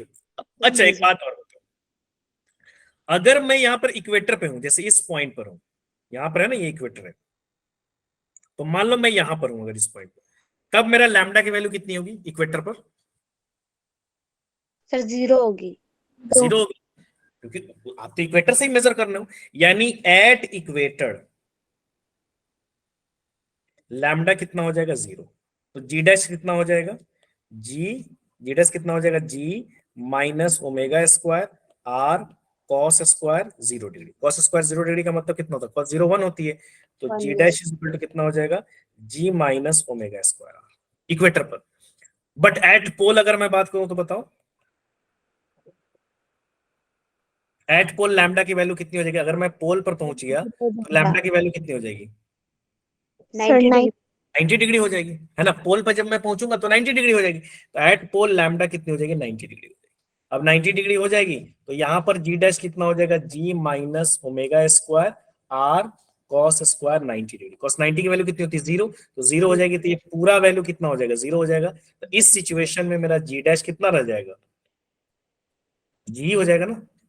समझ लो कि नहीं समझ लो? यानी अगर आप पोल पर पहुंच जाते हो, एक बात याद रखो, अब अगर आप पोल पर पहुंच जाते हो तो रोटेशन का कोई फर्क पड़ रहा है क्या? No sir. नहीं। अगर आप पोल पे पहुंच जाते हो तो अर्थ रोटेट कर रही है नहीं कर रही है, उससे जी पर कोई अब बात भी सही है। देखो देखो यहां पर अभी मैं थोड़ी देर पहले कहा भी था, शेप की वजह से इक्वेटर पर जी कम होती है। देखो इक्वेटर पर जी कम आ रही है, घट रहा है ना, जी में से कुछ कम हो जा रहा है। यहां देखो, अभी मैं थोड़ी देर पहले बात भी किया था कि इक्वेटर पर मेरी जी क्या हो जाएगी? कम रहेगी। पोल पर मेरी जी क्या रहेगी? ज्यादा रहेगी। समझ गए बात? Yes sir. यस। चलिए क्वेश्चन देख लेते हैं। ये जो भी क्वेश्चन यहाँ पर है ये 2019 के बाद का है, ये ध्यान रखिएगा। आफ्टर 2019 मेरे को एग्जैक्ट डेट रहा होगा वहां पर, बट ये जो भी क्वेश्चन है 2019 के बाद का है। 2019 का होगा या 20 का होगा या 21 का होगा या 22 का होगा। अब यहाँ पे देख लीजिए क्वेश्चन करा बॉडीज वेज। बॉडी का वेट कितना है बेटा? 200 न्यूटन। तो वेट इज इक्वल टू क्या होता है? W इज इक्वल टू कितना है? mg। 200। यानी आप क्या लिख सकते हो? mg। यानी आपको mg की वैल्यू कितनी दी हुई है? 200 न्यूटन। 200 यानी मास अगर आप निकालोगे तो मास इज इक्वल टू कितना हो जाएगा? 200 बाई जी। जी। अब मास इज इक्वल टू कितना हो जाएगा? 200 बाई 10 ले लो, यानी 20 kg बॉडी का मास है। कह रहा how much it will weigh half way down the centre of the earth. Earth के सेंटर के आगे आगे, आधा का मतलब कितना डिस्टेंस ट्रेवल कर लिया वो? r/2। डाउन, तो डाउन का मतलब डेप्थ वाला फॉर्मूला लगाओगे, और डेप्थ वाला फॉर्मूला में क्या लगा रहा हूं? G d is equal to क्या होता है? G into 1 minus d by are. और कितना डी आ चुका है वो r/2, यानी आधा वो डाउन आ चुका है। क्वेश्चन यही कर रहा है ना, देखो क्वेश्चन क्या कर रहा है, हाउ मच इट विल वे, यानी कितना वो वे करेगा, how much it will weigh half down the centre of earth. तो डी की वैल्यू कितनी हो जाएगी यहाँ पर r/2, तो जीडी निकाल लो पहले। तो जीडी इक्वल टू कितना हो जाएगा, जी इंटू 1 माइनस r/2r,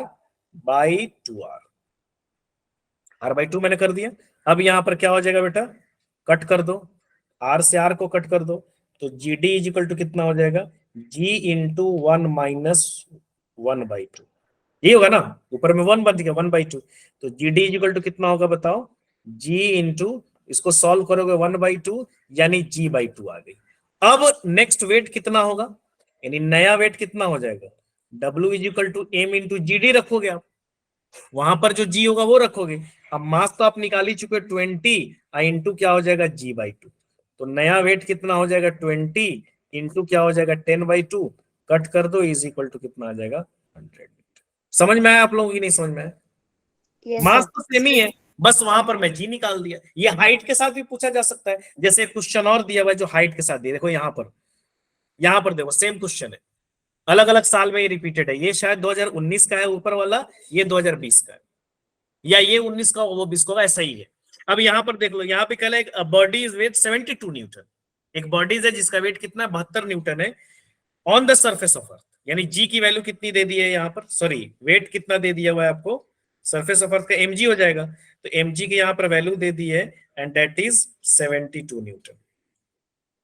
अब कह रहा what is the gravitational force on its height equal to, gravitational force का मतलब वेट ही होगा, वेट निकाल दो, on it equal to half of it radius, यानी h पे पहुंच गया, कितना h पे पहुंच गया r/2 पर, यानी h की वैल्यू यहां पर कितनी हो जाएगी, r/2। पहले आपको gh निकालना पड़ेगा, तो gh कैसे निकालोगे, क्या मैं बताऊं, g into r/r plus h का होल स्क्वायर। तो पहले यहां से gh निकाल लो, यहां से आपका मास आ जाएगा, मास कैसे निकालोगे आप, 72/10 इज इक्वल टू 7.2 kg, ये मास आ गया, यहां g निकाल के उससे मल्टीप्लाई कर दो, नया वेट आ जाएगा। करोगे आप लोग? Yes sir. सही है, चलिए तो ये मैंने आपको दे दिया as a homework, you should be solve, ठीक है ना। h निकाल के अब मास के साथ मल्टीप्लाई कर दोगे, सेम क्वेश्चन जो मैंने ऊपर बनाया, ऊपर में नीचे का बनाया था, ये आगे का दे दिया। अब यहां पर दे दीजिए, कह रहा assuming the earth to be a sphere, earth एक स्फीयर मान लिया है, हालांकि वो इलिप्टिकल शेप का होता है, मैं अभी बताया हूं कि शेप की वजह से तो कह रहा है assuming the earth to be a sphere of uniform density, its acceleration due to gravity acting on a body is, यानी स्मॉल जी का वैल्यू बताइए, increases with increase in altitude, ये सही है कि गलत है पहला ऑप्शन? सर गलत है। गलत है, है, क्योंकि decrease होता एल्टीट्यूड के साथ वो क्या होगा, डिक्रीज होगा। दूसरा ऑप्शन कह रहा है इंक्रीजेस विद इंक्रीजिंग डेप्थ, ये सही है कि गलत है? गलत। गलत है, गलत है। डेप्थ के साथ भी क्या होगा, वो घटेगा। सी कह रहा है is independent of mass of earth, earth के मास पर वो डिपेंड करेगा नहीं करेगा जी? सर डिपेंड करेगा, अर्थ के मास पर भी करेगा, अर्थ के रेडियस पर भी करेगा, अर्थ के डेंसिटी पर भी करेगा। फोर्थ पॉइंट है is independent of mass of the body, ये बात सही, मैंने ऊपर लिखाया भी है, बॉडी के मास पर, बॉडी के शेप पर, बॉडी के साइज पर, बॉडी के डेंसिटी पर जी की वैल्यू डिपेंड नहीं करती है। देन ऑप्शन नंबर नेक्स्ट आ जाइए, correct what depth at which acceleration due to gravity becomes 1/9 of its value on the surface of earth, यानी कितनी गहराई पर आप जाएंगे, यानी जीडी की वैल्यू जो है, डेप्थ की वैल्यू जो है g/9 हो जाए, कितनी गहराई पे आप जाएंगे कि जीडी की वैल्यू कितनी हो जाए, 1/9 टाइम्स कम हो जाए। तो आप लगा दो फॉर्मूला, जीडी इक्वल टू मैं क्या लगा रहा हूं बेटा, g इंटू 1 माइनस d/r, मेरे को d निकालना है, तो जीडी की जगह पे आप क्या कर दोगे, g/n, n टाइम्स कम हो जाना चाहिए, इज इक्वल टू क्या हो जाएगा बेटा, g इंटू 1 माइनस d/r। सही है, यहां तक तो कोई दिक्कत नहीं है? No sir. नहीं। अब यहाँ पे कट कर दो आप, इसको किसको कट कर दोगे, g से ये g कट गया, तो क्या बच गया मेरा यहाँ पर 1 by n is equal to क्या बच गया 1 माइनस डी बाई आर। सही है बेटा? Yes sir. D by are को इधर ले आओ क्योंकि मेरे को डी निकालना है, तो डी बाई आर प्लस में हो गया is equal to 1 by 1 minus n. सही है बेटा? अब सही है ना? Yes sir. चलिए अब यहां पर क्या हो जाएगा d by r is equal to, इसको सॉल्व करो, एन एलसीएम लोगे तो क्या हो जाएगा n माइनस 1 हो जाएगा। ठीक है ना? आर डिवीजन में तो उधर जाके क्या हो जाएगा मल्टीप्लाई हो जाएगा, तो r into n minus 1 divided by n. कौन सा ऑप्शन सही है? Sir second. सेकंड। अच्छा इसको याद भी रख सकते हो।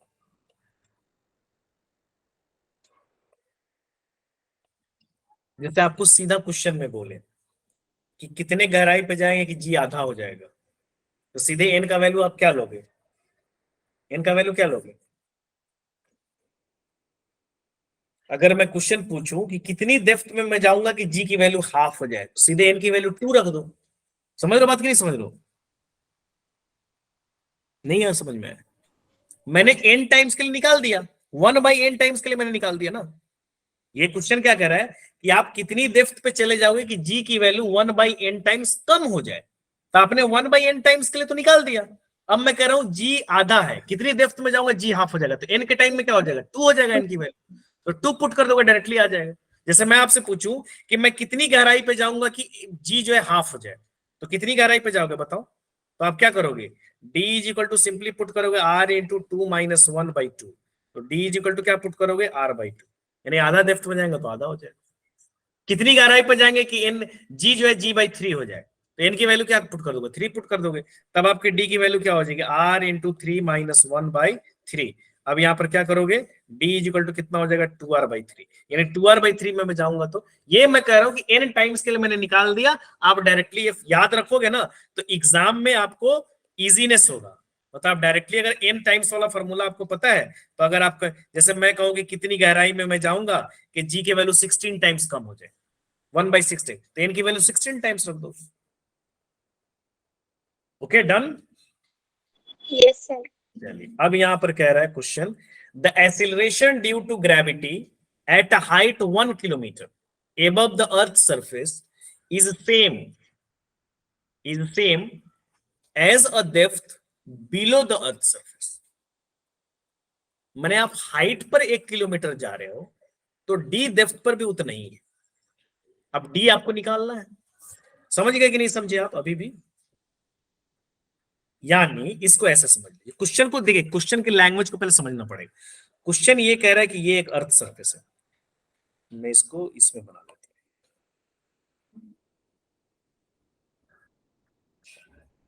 ये है। अब कह रहा है कि आप एक दी डेप्थ तक आए, यहां पर जो जी है उतना ही जी 1 किलोमीटर पर है, यानी वो दोनों बराबर है। यानी यहां पर जो जी है जीएच है और यहां पर जी जो है क्या है जीडी है, दोनों बराबर है। तो डी की वैल्यू क्या होगी? तो जीएच बराबर जीडी करना होगा। जीएच बराबर 1 किलोमीटर हाइट पर जो डी जी है वही डी डेप्थ में भी जी है, तो वो डी की वैल्यू पूछ रहा है। तो आपको कैसे इस क्वेश्चन को सॉल्व करना पड़ेगा? आपको करना पड़ेगा ठीक है भैया g d is equal to क्या पुट करना है जीएच। अब चूंकि 1 किलोमीटर है, 1 किलोमीटर मतलब हाइट बहुत छोटी है, तो कौन सा फॉर्मूला लगाओगे? सेकंड वाला, ये वाला 1 माइनस डी अपॉन में r1। हाँ ये जो मैंने बताया था ये वाला g into 1 minus 2h by r, क्योंकि बहुत छोटी है, 1 किलोमीटर दिया हुआ है, देखो काफी छोटा है आर के रेस्पेक्ट में, तो आप h को क्या लगाओगे? अच्छा डेप्थ वाले में ये सब कंडीशन नहीं है, डेप्थ वाला में कम रहे बड़ा रहे एक ही फॉर्मूला लगे, तो आप g d equal to d h करोगे तो जी डी इक्वल टू क्या हो जाएगा g into 1 minus d by R, g h equal to क्या लगाओगे g into 1 minus 2h by are. सही है बेटा? अब क्या करोगे यहां पर, ये जी से जी कैंसिल हो गया, क्या बच गया जरा बताओ?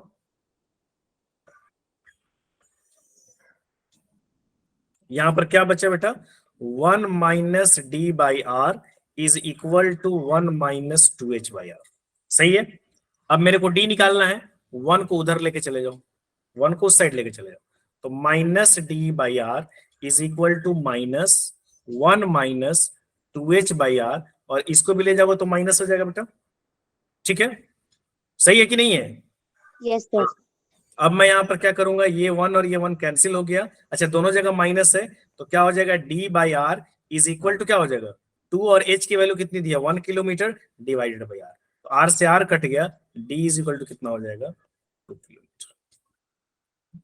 एकदम देखिए, क्वेश्चन जो है ना, कंसेप्ट अगर आप पकड़ लीजिए तो क्वेश्चन आपसे बन जाएगा। कोई ऐसा इश्यूज नहीं है, क्वेश्चन नहीं बनेगा, but you have to try to make it conceptual. आपको ये करना होगा कि हमको कंसेप्ट समझ में आ जाना चाहिए। मैं क्या बोल रहा हूं भैया, 1 किलोमीटर पे जो है डी डेप्थ पे वही है, दोनों को बराबर कर, मैंने क्या कर दिया, जीएच बराबर जीटी कर दिया, बात खत्म। यहां तक कोई दिक्कत? No sir. किसी भी आदमी को? No sir. नहीं है ना? चलिए, अब यहां पर आता है बेटा escape velocity. You know what is escape velocity? आप में से किसी को पता है एस्केप वेलोसिटी क्या होता है? सर किसी भी ऑब्जेक्ट को अगर अर्थ से दूर करना है, मतलब अर्थ के सरफेस से एस्केप कराना है, तो उसके लिए हमें कितनी स्पीड या फिर कितनी वेलोसिटी उसे देनी पड़ेगी जिससे वो एस्केप हो जाए, यानी कि उस पर कोई भी ग्रेविटी ना, यानी मिनिमम इतना आपने उस वेलोसिटी दे दिया कि वो अर्थ के वापस ही ना आए, उसी को हम एस्केप वेलोसिटी बोलते हैं। यानी कम से कम आपने इतनी वेलोसिटी उसको दे दी कि that is not going to come toward the earth, वो अर्थ के सरफेस पर वापस नहीं आएगा। ये किसी भी और प्लेनेट पे भी हो सकता है, किसी और प्लेनेट पे है तो वो किसी और प्लेनेट पे भी हो सकता है, जरूरी नहीं, दैट्स नॉट लिमिटेड टू अर्थ।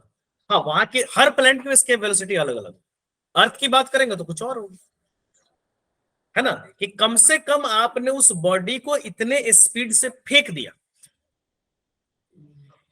तो वो अर्थ के ग्रेविटेशन, अर्थ क्यों आती है, कोई भी चीज को आप फेंकते हो तो वापस क्यों आती है, क्योंकि ग्रेविटी उसको खींचती है। अब ग्रेविटी उसको खींचेगी तो आपने कम से कम इतना वेलोसिटी दे दिया कि बस अब वो वापस ही नहीं आएगा। अर्थ के सरफेस पर वो वेलोसिटी अप्रोक्सीमेटली 11.2 किलोमीटर है। यानी अगर आप अगर आप कोई बॉडी को फेंक रहे हो और आप चाह रहे हो कि नहीं सर ये अर्थ के सरफेस पर वापस नहीं है, हम इसको देखना नहीं चाहते, तो आपको उस बॉडी को कितने की स्पीड से फेंकना पड़ेगा, 11.2 किलोमीटर पर सेकेंड। यानी 1 सेकेंड में उसकी स्पीड कितनी होनी चाहिए, 11.2। अगर आपने इतने से फेंक दिया कोई बॉडी को तो पक्की बात होनी है, बट आप ऐसा शायद कर नहीं सकते। 11.2 किलोमीटर पर सेकेंड, समझ लीजिए 1 सेकेंड में 11.25 या 11.5 किलोमीटर वो बॉडी चली जानी चाहिए। सोचिए कि उसकी स्पीड कितनी ज्यादा होगी। अब उसकी स्पीड ज्यादा होगी तो उतना से आपको कम से कम फेंकना पड़ेगा। अगर आप उतना से फेंक दिए देन आपका बल्ले बल्ले, वो चीज नहीं आएगा, है ना। तो द मिनिमम स्पीड है। और अर्थ के एस्केप वेलोसिटी की अगर हम बात करेंगे तो that is very very very easy. इससे भी क्वेश्चन देखिए, 2 टॉपिक बड़ा इंपॉर्टेंट है इसमें, बल्कि 3 है, लेकिन एक्सीलरेशन ड्यू टू ग्रेविटी जो मैंने बताया और सारा वेरिएशन बताया वो, और मैं क्या बता रहा हूँ एस्केप वेलोसिटी, ये 2 चीजें बहुत इंपॉर्टेंट है। यानी इन दोनों से क्वेश्चन अक्सर एग्जाम में रहता है, अक्सर, मतलब प्रोबेबिलिटी इन 2 टॉपिक से ज्यादा आने का विद रिस्पेक्ट टू एक सैटेलाइट। अगर 3 टॉपिक आप कवर कर लिए, ये कूलम्स लॉ से बहुत कम क्वेश्चन आते, पहले आते थे मतलब 2000 वगैरह में। आज के डेट में जो क्वेश्चन ज्यादातर कंडीशंस में आएंगे वो इन्हीं से आएंगे, या तो एस्केप वेलोसिटी या एक्सीलरेशन ड्यू टू ग्रेविटी या सैटेलाइट जो आगे कल हम पढ़ाएंगे उससे ज्यादातर, या केपलर्स लॉ से थोड़ा बहुत। ये 4 टॉपिक अगर आप कर लेते हो तो means you are able to solve the question. तो अगर अर्थ की एस्केप वेलोसिटी की बात करोगे तो मैं v लिख रहा हूं, यानी v लिख रहा हूं, v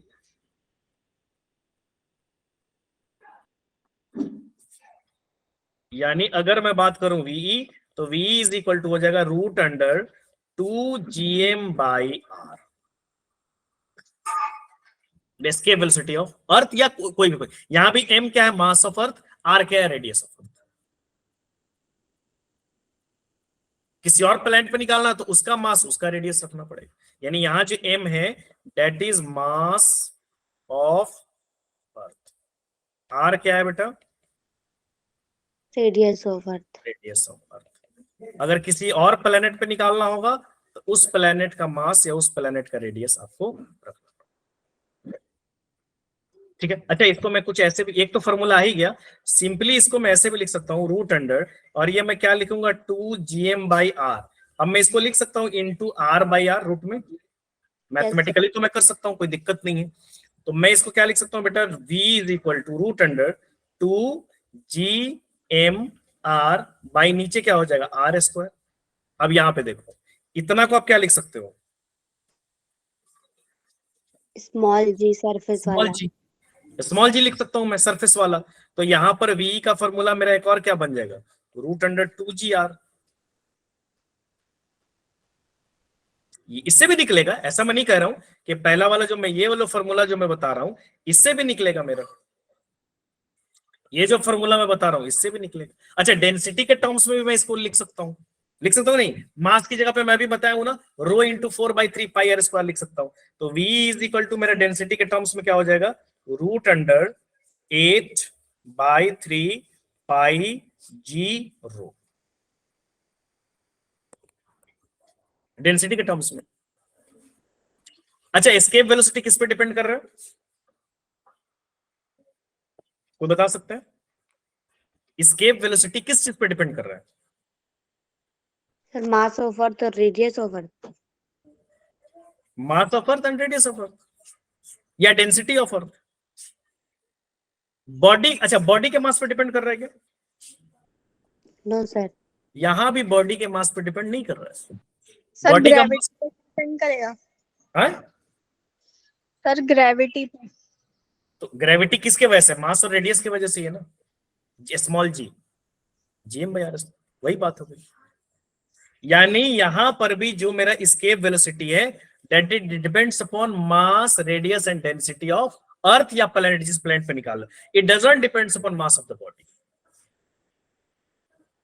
ठीक है, तो आप इसको यहां पे लिख सकते हो, क्या लिख सकते हो,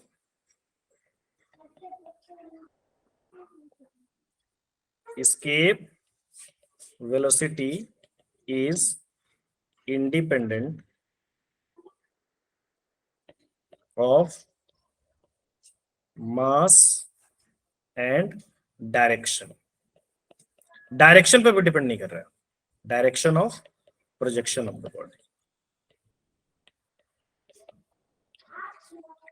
जैसे आप बॉडी को स्ट्रेट प्रोजेक्ट कर रहे हो तो भी उतना ही एस्केप वेलोसिटी चाहिए, बॉडी को किसी एंगल पे प्रोजेक्ट कर रहे हो तो भी उतना ही एस्केप वेलोसिटी चाहिए। It doesn't depends upon mass and direction of the body. Second क्या हो जाएगा, अर्थ के लिए निकालोगे है ना, फॉर अर्थ वही हम सारा वैल्यू पुट करेंगे, तो कितना आता है मेरा, कितना मैं बोला हूं, एस्केप वेलोसिटी अर्थ के लिए कितना हो जाएगा, 11.2 किलोमीटर सेकेंड, है ना। एस्केप वेलोसिटी किस पर डिपेंड कर रहा है, मास, रेडियस और density of earth. Escape velocity depends upon mass, radius and density of earth, या तो अर्थ या जिस भी प्लेनेट पे आप निकाल रहे हो। क्लियर है, यहां तक कोई डाउट नहीं होना चाहिए। चलिए, एक क्वेश्चन है यहाँ पर, यही बता दीजिए। चलिए, इसके अलावा पहले इसको सॉल्व कर लेते हैं, नहीं नहीं नहीं, उसके बाद इसको सॉल्व करेंगे। क्वेश्चन है यहाँ पे, देख लीजिए, पहले इसको सॉल्व कर लेते हैं। दिया हुआ the escape velocity from the earth is 11.2 kilometre per second. Escape velocity कितना दिया, 11.2 किलोमीटर पर सेकेंड। बोला if a body is projected in a direction making an angle 45 degree to the vertical, मैंने पहले सीधे फेंका गया होगा, बाद में एंगल बना दिया 45 डिग्री, तब एस्केप वेलोसिटी कितना होगा, सर बी होगा। Sir B. 11.2 ही रहेगा भाई। मैं अभी क्या बताया हूं कि डायरेक्शन ऑफ प्रोजेक्शन पे डिपेंड ही नहीं कर रहा है, तो एस्केप वेलोसिटी यहां पर क्या हो जाएगा, सेम ही रहेगा।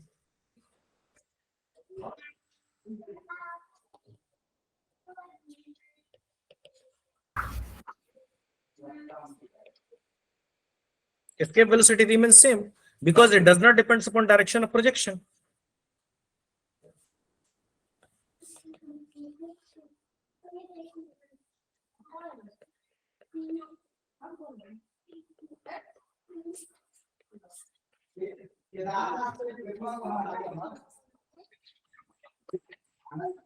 ठीक है, अब आ जाइए ऊपर, क्वेश्चन क्या दिया हुआ है। क्वेश्चन दिया हुआ है, एकदम समझिएगा आराम से, क्वेश्चन बन जाएगा। कह रहे कि the escape velocity of a body on the surface of earth is 11.2। अर्थ के सरफेस पर कितना दिया एस्केप वेलोसिटी बेटा? 11.2 किलोमीटर। कह रहा है if the mass of earth increases twice, actually escape velocity is equal to क्या होता है, मैं क्या बोला हूं, √2 gm/r। यही पढ़े ना, स्मॉल जी के टर्म्स भी पढ़े, मास के टर्म्स भी पढ़े, डेंसिटी के टर्म्स पढ़े। अब यह कह रहे if earth mass increases twice, यानी पहले की तुलना में उसका मास कितना हो गया, दुगुना हो गया, एंड रेडियस बिकम हाफ। तो मैं नया एस्केप वेलोसिटी निकाल रहा हूं, तो नया एस्केप वेलोसिटी निकालूंगा तो मैं क्या लिखूंगा, 2gm × 2m लिखूंगा मैं। मास तो ट्वाइस हो गया पहले के रिस्पेक्ट में, और रेडियस कितना कह रहा है वो, हाफ, यानी r/2। अब ये 2 ऊपर चला जाएगा तो v dash is equal to कितना हो जाएगा, √2, और ये भी 2 ऊपर चला जाएगा तो कितना हो जाएगा, 4gm/r। अब यहां देखो 2gm/r का वैल्यू कितना था मेरा, 11.2 था। 2gm/r का वैल्यू कितना था, 11.2 था। तो यहाँ पर v dash is equal to कितना हो जाएगा, 4 का कितना बाहर आ जाएगा, 2, यानी 2 बाहर आ गया, √अंडर कितना रह गया, 2gm/r रह गया। समझ रहे हो ना बात? Yes sir. अब ये कितना आ जाएगा, इसका वैल्यू तो आपको पता ही है, 2 × 11.2 यानी 22.4 किलोमीटर पर सेकेंड। बात खत्म।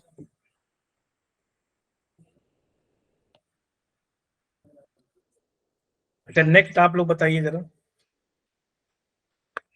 The escape velocity of earth surface is v। अर्थ के सरफेस पर एस्केप वेलोसिटी जो है v है। कह रहा था escape velocity from the surface of another planet, एक दूसरे planet, having radius 4 times that of earth and same mass density. Mass density यानी डेंसिटी के टर्म्स में रखना होगा आपको, और डेंसिटी के टर्म्स में अभी मैं आपको एस्केप वेलोसिटी बताया हूं, मैं यहाँ फॉर्मूला भी लिख देता हूं, v इज इक्वल टू मैं कितना बोला हूं, 8/3 πg ρ। I think so, are नहीं आ रहा ना कहीं पे, ओ सॉरी आर भी आएगा, सॉरी आर भी बाहर आएगा, ये ऐसे आ जाएगा 8 × √8/3 π ρg, इतना आपका आएगा। ऊपर में भी सही कर देता हूं मैं, 1 मिनट रुक जाइए।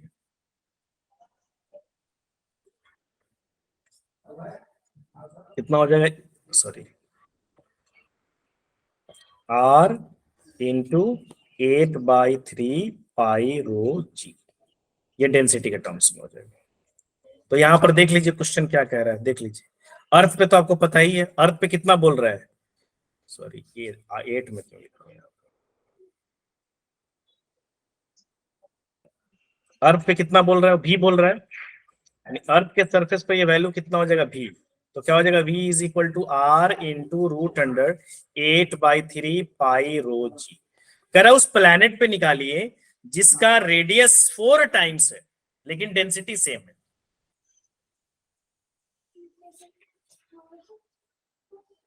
डेंसिटी सेम है लेकिन रेडियस 4 गुना है। Sir 4v।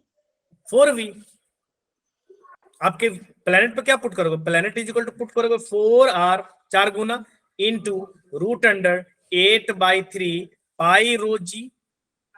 तो ये तो v के बराबर आ जाएगा, अर्थ वाला v, तो vp इज इक्वल टू कितना हो जाएगा, 4v हो जाएगा। यानी ऑप्शन नंबर कितना हो जाएगा, डी। देखिए फॉर्मूला याद रखिए और कंसेप्ट को याद रखिए, क्वेश्चन क्या कह रहा है उसके हिसाब से अपने आप को डील कीजिए, your question will be solve. ये तो मैं बता ही दिया। आज के लिए इतना ही, ठीक है ना। अब कल का लेक्चर हम लोग पढ़ेंगे, केपलर्स लॉ पढ़ेंगे और सैटेलाइट के बारे में पढ़ेंगे, ठीक है ना। और मैं ये शीट भेज देता हूं। देखिए क्वेश्चन जो मैं किया हूं आप फॉर्मूला देख सकते हो, फॉर्मूला देख के आप ट्राई कीजिए कि मैं भी वो क्वेश्चन शीट, इसमें जो क्वेश्चन है उसको मैं सॉल्व करूं। अब क्लास तो कर लिए, अब आप बनाओगे, आपसे सॉल्व हो जाएगा, देन यू कैन सी ना कि आपसे क्वेश्चन बन रहा है या नहीं बन रहा है। ठीक है, ओके ओके सर। चलिए, किसी को कोई डाउट?